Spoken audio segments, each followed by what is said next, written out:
Ndugu zangu wapendwa, karibuni katika tafakari ya neno la Mungu, na leo ikiwa ni Dominika ya 4 ya Majilio. Somo letu la kwanza linatoka katika kitabu cha Nabii Isaya sura ya 7 aya ya 10 mpaka aya ya 14.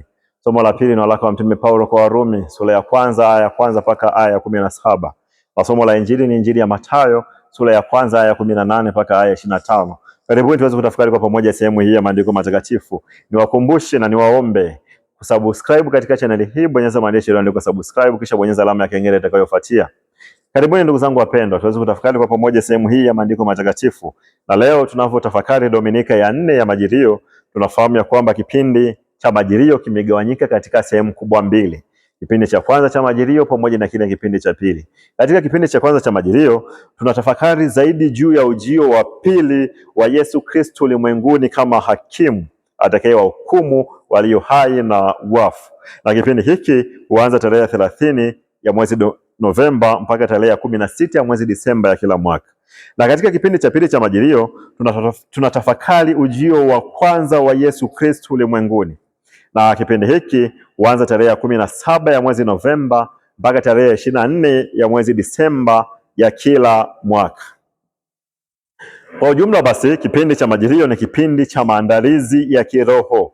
Na mnamo karne ya 4 mpaka karne ya 5 Majilio yalitumika kuandaa wakatekumeni kiroho kwa ajili ya kupokea sakramenti ya ubatizo.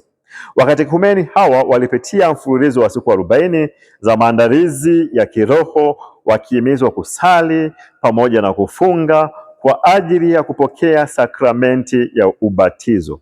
Na baada ya hapo sasa, kipindi hiki cha Majilio kikaendelea kuwa ni kipindi cha maandalizi ya kiroho. Na hivi sasa tunaelekea ukingoni mwa kipindi cha Majilio. Na tunakumbuka ya kwamba mwanzoni mwa kipindi hiki tulisema tuweke malengo ili Majilio ya mwaka huu yaache alama chanya katika maisha yetu. Majilio ya mwaka huu yasipite bure, bali yatusaidie kukua kiroho. Hivyo basi, tunavyoelekea ukingoni mwa kipindi hiki cha Majilio, tujiulize maswali yafuatayo. Je, Majilio haya yameacha alama katika maisha yako? Yamekusaidia nini? Umenufaika nini na kipindi hiki cha Majilio? Au kipindi hiki kimekuwa ni kipindi cha mpito cha bure? Hapana, Majilio haya yanapaswa yaache alama chanya katika maisha yetu. Na tafakari sasa somo letu la kwanza ambalo linatoka katika kitabu cha Nabii Isaya sura ya 7 aya ya 10 mpaka aya ya 14. Tunafahamu wazi ya kwamba baada ya kifo cha mfalme Solomoni mwaka wa 930, ufalme wa Israeli ukagawanyika chini ya mfalme Rehoboam mwaka wa 930 kabla ya Kristo. Mgawanyiko huu ukaunda falme mbili ambazo ni ufalme wa kaskazini wenye makao makuu katika mji wa Samaria chini ya utawala wa mfalme Jeroboamu wa kwanza, huku ufalme wa kusini au ufalme wa Yuda ukaendelea na utawala wa mfalme Rehoboamu, mtoto na mrithi wa mfalme Solomoni, lakini vile vile alikuwa ni mjukuu wa Daudi. Rehoboamu alitawala kuanzia mwaka wa 931 mpaka mwaka wa 915. Baadaye akafuatia Abijani aliyetawala kuanzia mwaka wa 915 mpaka mwaka wa 912. Akafuata Asa aliyetawala mwaka wa 912 mpaka mwaka wa 871. Akafuata Yehoshafati aliyetawala mwaka wa 871 mpaka mwaka wa 849. Baadaye akaja Jehoram aliyetawala mwaka wa 849 mpaka mwaka wa 842. Akafuatiwa na Ahazia aliyetawala mwaka wa 842 mpaka mwaka wa 841. Akafuatia Atalia aliyetawala mwaka wa 841 mpaka mwaka wa 835, huku akifuata Jehoashi aliyetawala mwaka wa 835 mpaka mwaka wa 796. Akifuatia Amazia aliyetawala mwaka wa 796 mpaka mwaka wa 776. Baadaye akafuata Uzia aliyetawala mwaka wa 776 mpaka mwaka wa 736, na akafuata Jotham aliyetawala mwaka wa 736 mpaka mwaka wa 731. Kisha Ahazi aliyetawala mwaka wa 731 mpaka mwaka wa 715. Ahazi alitawazwa kuwa mfalme wa 12 wa ufalme wa Yuda akiwa na umri wa miaka 20 na akatawala kwa kipindi cha miaka 16. Ahazi anatawazwa kuwa mfalme wa Yuda alikuta ufalme wa Ashuru ni ufalme wenye nguvu kuliko falme zingine zote. Ufalme huo ulikuwa ni tishio kwa falme nyingine. Ufalme wa kaskazini au ufalme wa Israeli, wao uliungana na ufalme wa Shamu. Nia na madhumuni ya kuungana ilikuwa ni kupambana na kuudondosha ufalme wa Ashuru. Ahazi alikataa kujiunga na falme hizo mbili. Hivyo basi falme hizo mbili zikageuka na kuanza uadui na ufalme wa Yuda uliokuwa chini ya mfalme Ahazi. Nabii Isaya alimsihi mfalme Ahazi ya kwamba asijiunge na ufalme wowote, ili asije kuruhusu tamaduni za kipagani za kigeni zikaingia katika Yuda, bali amtegemee Mwenyezi Mungu peke yake na atawale kwa misingi ya agano takatifu ambalo Mwenyezi Mungu aliliweka baina yake yeye na Wayahudi. Ikumbuke kwamba Ahazi hakuwa ni miongoni mwa wafalme wenye imani thabiti kwa Mungu, lakini ni mfalme ambaye inasadikika ya kwamba alikuwa ni mfalme mbaya, si mfalme mwema, na utawala wake haukuwa ni utawala mwema. Baada ya vitisho kuongezeka, Ahazi alishindwa kutii maneno ya nabii Isaya na akaungana na Waashuru ambao walipambana na maadui wa Ahazi na kuwashinda, kisha kuchukua miji yao, miji kama ya Dameski pamoja na Samaria, ambayo iliyokuwa ni mji mkuu wa ufalme wa Shamu, pamoja na Samaria iliyokuwa ni mji mkuu wa ufalme wa kaskazini, yani ufalme wa Yuda. Baada ya hapo vilevile hata Yuda yenyewe iliyokuwa chini ya mfalme Ahazi ikawekwa chini ya utawala wa Waashuru. Ufalme wa Ashuru ukaeneza ibada ya miungu ya kipagani ya Kiashuru katika ufalme wa Yuda, lakini vilevile ukajenga madhabahu ya miungu mbalimbali ya kipagani ya Kiashuru katika ufalme huo wa Yuda, kitendo ambacho kilimuudhi sana Mwenyezi Mungu, lakini vilevile kilimuudhi zaidi mjumbe wake ambaye ni nabii Isaya. Nabii Isaya katika kumwonya mfalme Ahazi anamwambia apaswe kuungana na mfalme yoyote au falme yoyote ya kipagani isipokuwa aungane na Mwenyezi Mungu pekee. Pia anamwahidi ya kwamba Mwenyezi Mungu atamtuma Masia atakayeanzisha ufalme wa kimungu duniani wenye kuirudisha Yuda katika misingi ya agano. Kwa hiyo maneno haya nabii Isaya anamweleza mfalme Ahazi ya kwamba apaswi kuwa muoga na kuwaogopa maadui, lakini apaswa amtegemee Mwenyezi Mungu ambaye yeye atamleta mfalme, tena ni mfalme mwenye nguvu atakayetawala Yuda kwa misingi ya agano, na hakutokuwa na ufalme wowote ambao utakuwa ni tishio katika ufalme huu wa Yuda. Masia huyo atazaliwa na bikira, na mtoto huyu ambaye ni Masia atakuwa ni wa ukoo wa kifalme wa Daudi. Tena ataitwa Imanueli, yaani Mungu pamoja nasi. Katika sehemu hii ya maandiko matakatifu inasema kwamba Imanueli atazaliwa na bikira.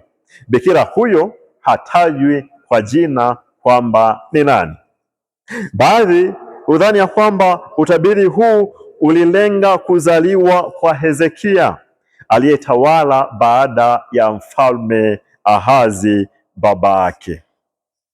Na katika Biblia ya Kiebrania neno linalotumika kumrejelea huyu mwanamke atakayemzaa Imanueli siyo bikira, ni neno linaloitwa Arma lenye tafsiri ya binti mdogo.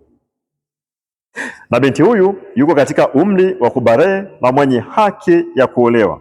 Hata hivyo, katika mila na desturi za Kiyahudi, mabinti wenye sifa hiyo ya kuitwa Arma ni mabikira, na ni mabinti walio katika umri wa balee, na ni mabinti ambao wanawezwa kuolewa. Hivyo basi ni sahihi vile vile pia kutafsiri neno Arma kama bikira. Hivyo basi utabiri huu wa kumzaa Imanueli haukumlenga mke wa Ahazi, kwa sababu yeye hakuwa na sifa za kuitwa Arma, na mke huyu sasa ndo ambaye aliyemzaa Hezekia, kwani yeye hakuwa bikira na alikuwa ameshavuka umri huo wa kuitwa Arma. Kwa hiyo maneno haya sasa na utabiri huu ulimlenga Bikira Maria moja kwa moja, kama jinsi ambavyo anavyotajwa katika vitabu vya Agano Jipya, ya kwamba huyu bikira ambaye yuko katika mwenye sifa za kuitwa Arma, yuko katika umri wa barehe, lakini vile vile anaweza kuolewa na ni bikira anayefuata tamaduni na mila za Kiyahudi, ambaye katika kipindi hicho cha umri huo wa binti mdogo anapata sifa ya kuwa Arma ni lazima awe ni bikira. Na huyu bikira sasa anayetajwa kama Maria katika vitabu vya Agano Jipya anakidhi sifa hizo, na yeye ndiye ambaye anayetajwa ya kwamba ndiye aliyemzaa Masia aliyeahidiwa na kutabiriwa na nabii Isaya. Mfalme huyo au Masia huyo atakayekuja, ambaye nabii Isaya anamtabiri, ana sifa kadha wa kadha. Kwanza, uwezo wa kifalme uko mabegani mwake. Ataitwa jina lake kuwa ni mshauri wa ajabu, ni Mungu mwenye nguvu, ni Baba wa milele, ni mfalme wa amani, kama jinsi tunavyosoma katika kitabu cha nabii Isaya sura ya 9 aya ya 6. Na maneno haya yanatimilizika kwa kuzaliwa kwa Kristo, na sifa hizi ndizo ambazo Kristo alizo nazo. Ni tofauti na Hezekia ambaye aliyedhaniwa ya kwamba utabiri huu unamlenga yeye kama wanavyodhani baadhi ya watu, lakini vile vile kama alivyodhani Ahazi mwenyewe. Mfalme huyu ajaye vile vile anatabiriwa na nabii Mika katika sura ya 5 aya ya 2. Anatabiriwa kwamba mfalme huyu atatoka katika Yuda, atakuwa ni mfalme au mtawala wa Israeli, ambaye matokeo yake yamekuwako tangu zamani za kale, na uaguzi wake ameaguriwa na manabii tangu milele yote. Hivyo kupitia kwa Bikira Maria ambaye Agano Jipya linamtaja kama Maria, ulimwengu wote umempata mkombozi, na kutoka kwa huyu mama sasa Bikira Maria ndiko maneno haya ya nabii Isaya na utabiri huu umeweza kutimilizika kutoka kwake. Na katika somo la pili ambalo linatoka katika waraka wa Mtume Paulo kwa Warumi sura ya 1 aya ya 1 mpaka aya ya 7. Kuna tofauti mkubwa kati ya waraka huu wa Mtume Paulo kwa Warumi na nyaraka zake zingine zote. Tofauti zipo katika hulka na namna ya uandishi. Wakati Paulo anaandika waraka huu kwa kanisa la Rumi, aliandika kwa kanisa ambalo hakulianzisha yeye, wala yeye mwenyewe hakuwa na mahusiano ya karibu na kanisa hilo. Kwa mantiki hiyo, ndio maana katika barua hii Paulo hagusii tatizo lolote wala changamoto yoyote iliyoikumba kanisa hili la Rumi, kama ambavyo ilivyo desturi yake katika nyaraka zingine ambazo ameandika kwa ajili ya kusahihisha mafundisho mbalimbali ya uongo, kusuluhisha matatizo mbalimbali yaliyokuwepo na hatari mbalimbali ambazo ziliyakumba makanisa hayo. Katika waraka huu Paulo anaeleza mafundisho msingi ya imani katika kanisa hili la Rumi, na inasadikika kwamba waraka huu uliandikwa na Paulo mtume akiwa katika mji wa Korinto mnamo mwaka wa 57 au mwaka wa 58 baada ya Kristo. Hivyo basi, katika sehemu hii sasa ya somo la pili, sehemu hii imebeba utangulizi wa mambo yote ambayo Paulo anataka kuyaeleza katika waraka huu kwa mapana zaidi. Awali ya yote, anawafahamisha kuwa waraka huu umetoka katika mikono ya mtume. Hivyo waraka huu una uhalali wowote ule wa kitume. Ni neno linalotoka katika kinywa cha mtume, na kama ni hivyo basi maneno haya yanayotoka katika kinywa cha mtume ni maneno ambayo mtume huyu ameagizwa na Bwana. Kwa kifupi kabisa, ni habari njema za kumhusu Yesu Kristo.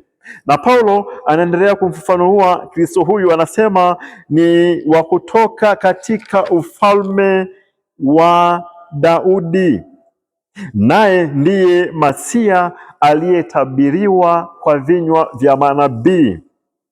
Ni wa ukoo wa Daudi, lakini vile vile kutoka katika yeye mataifa yote yanapata ukombozi. Paulo mtume anachokisisitiza hapa na kutukumbusha ya kwamba Kristo huyu ndiye ambaye ametabiriwa na manabii, na utabiri huo wa manabii umetimilizika kwa kuzaliwa kwa Kristo. Huyu ndiye mfalme wa wafalme. huyu ndiye mshauri wa ajabu, huyu ndiye mfalme wa amani. Lakini Kristo huyu ndiye mkombozi. Ahadi ile ya Mwenyezi Mungu aliyoiahidi kwa kinywa cha nabii Isaya na kinywa cha nabii Mika sasa imetimilizika kwa kuzaliwa kwa Yesu Kristo ulimwenguni, ambaye sasa amekuja kukomboa ulimwengu kutoka katika utumwa wa dhambi na mauti. Na kutoka katika somo la Injili ambayo ni Injili ya Mathayo sura ya 1 aya ya 18 mpaka aya ya 25. Sehemu hii ya Injili ya leo ndiyo ambayo inaeleza kinaganaga kutimilizika kwa utabiri wa nabii Isaya. Na hii sasa imetokea baada ya miaka 700. Utabiri wa Isaya unatimilizika kwa kuzaliwa kwa Imanueli, kuzaliwa kwa Yesu Kristo, kuzaliwa kwa Masia. Na somo letu linatuambia kwamba Yosefu baada ya kumuona mchumba wake Bikira Maria Arma, ambaye halikuwa hajakaribiana naye, ambaye anamuona akiwa ni mjamzito mwenye mimba. Kitendo hiki Yosefu hakielewi na anajawa na mashaka. Hivyo kwa sababu ni mtu wa haki na ni mtu mwema, alikusudia kumwacha kwa siri bila kumwaibisha Bikira Maria. Na Mwenyezi Mungu anamjia Yosefu kwa ujumbe wa malaika na kumfunulia kwamba mimba alionayo mkewe Bikira Maria ni kwa uwezo wa Roho Mtakatifu. Na huenda ujumbe huu uliacha maswali mengi sana moyoni mwa Yosefu, lakini alichagua zaidi imani kuliko maswali. Alichagua kumwamini Mwenyezi Mungu na kuamini mpango wa Mwenyezi Mungu na yote ambayo Mwenyezi Mungu ameyapanga kupitia mama huyu Bikira Maria ambaye ni mkewe. Na hivyo Yosefu baada ya kupewa ujumbe huu akiwa usingizini, na alipoamka anatekeleza yote ambayo ameagizwa na Mwenyezi Mungu kwa njia ya malaika akiwa usingizini. Ahoji, lakini Yosefu anakubali yote ambayo Mwenyezi Mungu ameyapanga na yote Mwenyezi Mungu ambayo ameyanuia kupitia kwa huyu mama Bikira Maria. Hivyo kutoka kwa mtakatifu huyu Yosefu, na katika sehemu hii ya maandiko matakatifu siku ya leo kuna mambo kadha wa kadha ambayo ningependa kwa pamoja tuweze kuyatafakari. Jambo la kwanza ni imani. Baba Mtakatifu Francisco tarehe 16 ya mwezi Desemba ya mwaka 2016 alisema ya kwamba Mtakatifu Yosefu ni mtu wa haki, na yeye mtu huyu wa haki anatufundisha kumwamini Mwenyezi Mungu aliyejileta karibu sana na Yosefu, ambaye vile Yosefu alipaswa akabidhi utashi wake na ajikabidhi yeye mwenyewe kwake na kujikabidhi vile katika maongozi ya Mwenyezi Mungu. Yosefu hakuwa na swali lolote la kuuliza, lakini aliamini katika Mungu. Kwa hiyo Yosefu ni kinyume cha mfalme Ahazi ambaye hakuwa na imani kwa Mungu, lakini Yosefu anadhihirisha ule moyo wake wa imani kwa Mungu, lakini vile anadhihirisha moyo wake wa imani katika mipango ya Mwenyezi Mungu, lakini vile ameweka moyo wake na imani yake yote katika maongozi ya Mwenyezi Mungu. Hivyo ndivyo ambavyo na sisi ndugu zangu wapendwa tunapaswa tuwe. Mipango yetu, akili zetu, mawazo yetu na yote tulionayo yanapaswa yaendane na mipango ya Mungu na tuyakabidhi katika maongozi ya kimungu. Aliwazalo Mungu ndilo ambalo na sisi tunapaswa tuliwazi. Alipendalo Mungu ndilo hilo na sisi ambalo tunapaswa tulipende, na analolitaka Mwenyezi Mungu hilo ndilo ambalo na sisi tunapaswa tulifanye.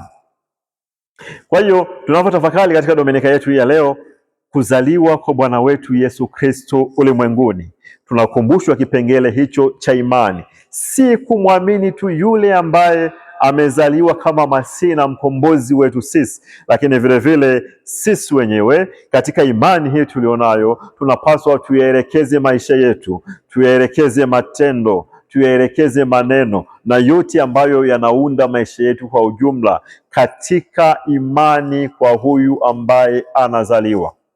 Namna yetu ya kutenda, tutende kana kwamba ni watu ambao tunaoamini ya kwamba Masia alizaliwa. Tuingie katika mpango wa kuzaliwa kwa Masia, tuishi katika mpango wa kuzaliwa kwa Masia, na tutende katika mpango huo huo wa kuzaliwa kwa Masia. Kwa maneno mafupi ya kwamba tunapaswa tujikabidhi katika maongozi na mipango ya Mwenyezi Mungu. Kuishi bila kuwa na imani ni hatari zaidi. Hakuna tofauti na mnyama ambaye anaishi pasipokuwa na viungo vya msingi vya mwili kama miguu, mikono au kichwa. Mnyama huyo kwa kweli, kwa lugha nyepesi, ni kwamba hayuko hai. Na mwanadamu asiyekuwa na imani thabiti kwa Mwenyezi Mungu, huyo amekwisha kufa hata kama anaonekana ni mzima wa afya. Maisha yetu yanapaswa yaendane na mipango ya Mungu. Maisha yetu yanapaswa yaendane na kujikabidhi kwa Mungu. Hiyo sasa ndio moyo wa imani, na ndio moyo ambao Mtakatifu Yosefu huyu ameudhihirisha baada ya kupata taarifa za kwamba Bikira Maria mkewe ni mjamzito. Hakuwa na maswali, hakuwa na mashaka, hakupenda kuoji, lakini ameingia moja kwa moja katika mipango ya Mwenyezi Mungu. Mipango ya Mungu hiyo ndio inajidhihirisha kuwa ni mipango ya Yosefu. Hivyo alikadhalika vile vile na kwetu sisi pia. Mipango alionayo Mwenyezi Mungu, hiyo ni mipango yetu. Apendacho Mwenyezi Mungu ndicho ambacho sisi tunapaswa tukipende vile vile. Anachokikaripia Mwenyezi Mungu na kinachomuudhi Mwenyezi Mungu, alikadhalika na sisi kinapaswa kituudhi vile vile. Jambo la pili, tunapotafakari Dominika ya leo, tunakumbushwa ya kwamba Mwenyezi Mungu daima ni muaminifu. Ahadi ambayo alitoa kwa Nabii Isaya miaka 700 iliyopita, Mwenyezi Mungu hakuisahau, hakuipuzia wala hakuiacha. Katimiza kile ambacho amekiahidi miaka 700 iliyopita. Kwa hiyo Mwenyezi Mungu katika namna yake ya kutenda huwa hawai wala huwa hakawii. Anatenda kwa muda wake. Hana haraka wala hachelewi. Anatenda kadri ya jinsi ambavyo inavyompendeza na anavyoona inafaa. Lakini daima katika ahadi zake, katika mipango zake ni tofauti na sisi wanadamu ambao kwa kiasi fulani huwa tunakosa uaminifu. Mungu daima ni muaminifu. Hata sisi tukishindwa kuwa waaminifu, Mwenyezi Mungu daima atabaki kuwa mwaminifu. Anachokuahidi Mwenyezi Mungu atakitenda, si kwa kuchelewa wala si kwa kuhai, lakini atatenda kadri anavyopenda yeye mwenyewe. Dominika ya leo itusaidie kuwa na moyo wa imani, lakini vile vile kuiga uaminifu huo Mwenyezi Mungu katika maisha yetu yote. Tunapaswa tuwe waaminifu wa Mungu kama jinsi ambavyo Mwenyezi Mungu ni mwaminifu kwetu. Tunapaswa tuwe waaminifu baina yetu sisi kwa sisi kama jinsi ambavyo Mwenyezi Mungu anatufundisha uaminifu huo. Na katika tafakari ya leo, Dominika hii ya leo, ninawatakia mema na baraka tele. Ni mimi ndugu yenu, mtumishi wenu. Niwatakie Jumapili njema na muwe na baraka nyingi za Mwenyezi Mungu.